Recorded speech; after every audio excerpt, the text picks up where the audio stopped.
Здравствуйте. Что там у вас за участковый красный фильтр?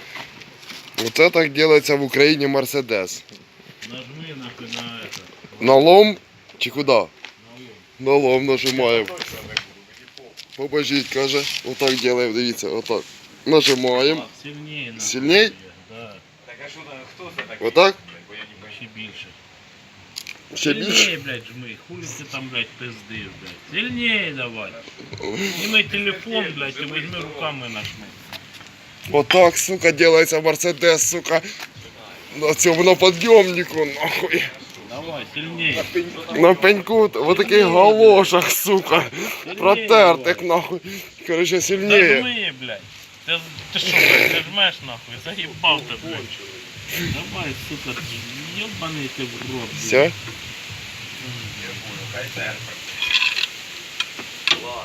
Ти жмеш чи не жмеш? Держи, блядь. М? Бо я ж і з тим лагерем общаюсь. Лагерем, блядь. Ти лагерь, блядь, сука. Сука. Держи, блядь, куди ти Я попускаєш, блядь? заїбався вже, нахуй. Держи, блядь. Сергій, держи, нахуй. Сейчас подожди, мельник будут. Уголовное дело светит.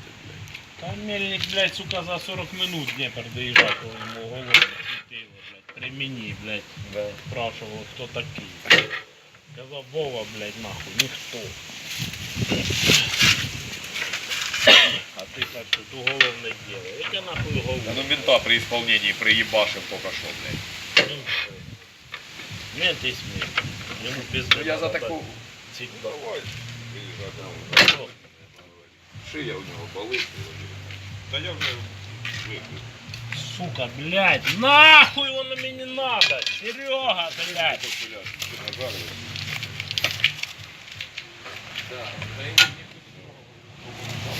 Че попускать? Попускать? Ну, нажми. Нажимаешь и попускать. Раз уже все. Да. Скажи, делается в Україні Мерседес, отак, ти бачиш? Отак, з ломом, блядь, в галошах, блядь, лежить, сука, роботяга, диви, блядь. Отакий, диви, блядь. Сука, нахуй, понял? Нахуй, кувалду нема, блядь. Да пиздец, нахуй, не могу, сука. Та бросай він нахуй, через неділю приїде, потім, блядь. Пиздец, я тебе скажу, это пиздец. Що? А що за хуйня, блядь? А? Короче, ладно, відео не буду вже знімати. Хороше, так.